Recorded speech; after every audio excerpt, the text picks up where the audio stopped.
जय श्री कृष्णा। राधे राधे। किसी गांव में एक बुढ़िया रहती थी और वह कार्तिक का व्रत रखा करती थी। उसके व्रत खोलने के समय कृष्ण भगवान आते और एक कटोरा खिचड़ी का रख कर चले जाते। बुढ़िया के पड़ोस में एक औरत रहती थी। वह हर रोज यह देखकर ईर्ष्या करती थी कि इसका कोई नहीं है, फिर भी इसे खाने के लिए खिचड़ी मिल ही जाती है। एक दिन कार्तिक महीने का स्नान करने बुढ़िया गंगा गई। पीछे से कृष्ण भगवान उसका खिचड़ी का कटोरा रख गए।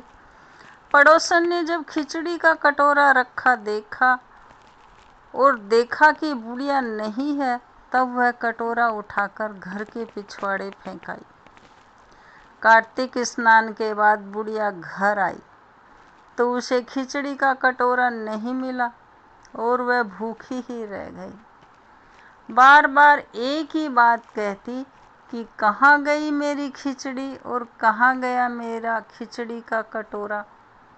दूसरी ओर पड़ोसन जहाँ खिचड़ी गिरा गई थी, वहाँ एक पौधा उगा जिसमें 2 फूल खिले। एक बार राजा उस ओर से निकला तो उसकी नज़र उन दोनों फूलों पर पड़ी और वह उन्हें तोड़कर घर ले आया। घर आने पर उसने वह फूल रानी को दिए, जिन्हें सूंघने पर रानी गर्भवती हो गई। कुछ समय बाद रानी ने 2 पुत्रों को जन्म दिया। वह दोनों जब बड़े हो गए तब वह किसी से भी बोलते नहीं थे, लेकिन जब वह दोनों शिकार पर जाते तब रास्ते में उन्हें वही बुढ़िया मिलती जो अभी भी यही कहती कि कहाँ गई मेरी खिचड़ी और कहाँ गया मेरा कटोरा। बुढ़िया की बात सुनकर वह दोनों कहते कि हम हैं तेरी खिचड़ी और हम हैं तेरा कटोरा। हर बार जब भी वह शिकार पर जाते तो बुढ़िया यही कहती और वह दोनों वही उत्तर देते। एक बार राजा के कानों में यह बात पड़ गई। उसे आश्चर्य हुआ कि दोनों लड़के किसी से नहीं बोलते, तब यह बुढ़िया से कैसे बात करते हैं।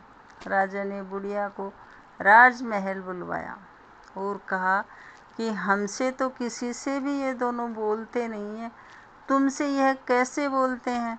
बुढ़िया ने कहा, महाराज मुझे नहीं पता कि ये कैसे मुझसे बोल लेते हैं। मैं तो कार्तिक का व्रत करती थी और कृष्ण भगवान मुझे खिचड़ी का कटोरा भरकर दे जाते। एक दिन मैं स्नान करके वापस आई तो मुझे यह खिचड़ी नहीं मिली। जब से मैं कहने लगी कहाँ गई मेरी खिचड़ी और कहाँ गया मेरा कटोरा, तब इन दोनों लड़कों ने कहा कि तुम्हारी पड़ोसन ने तुम्हारी खिचड़ी फेंक दी थी तो उसमें से 2 फूल बन गए थे। वह फूल राजा तोड़ कर ले गया और रानी ने सूंघा तो हम 2 लड़कों का जन्म हुआ। हमें भगवान ने ही तुम्हारे लिए भेजा है। सारी बात सुनकर राजा ने बुढ़िया को महल में ही रहने को कहा। कार्तिक महाराज, जैसे आपने बुढ़िया की बात सुनी वैसे ही आपका व्रत करने वालों की बात सुनना। अगर ये जानकारी आपको पसंद आई हो तो लाइक करें, सब्सक्राइब करें, फैमिली फ्रेंड में शेयर करें, बेल बटन प्रेस करें ताकि आने वाला वीडियो आपको सबसे पहले मिल सके।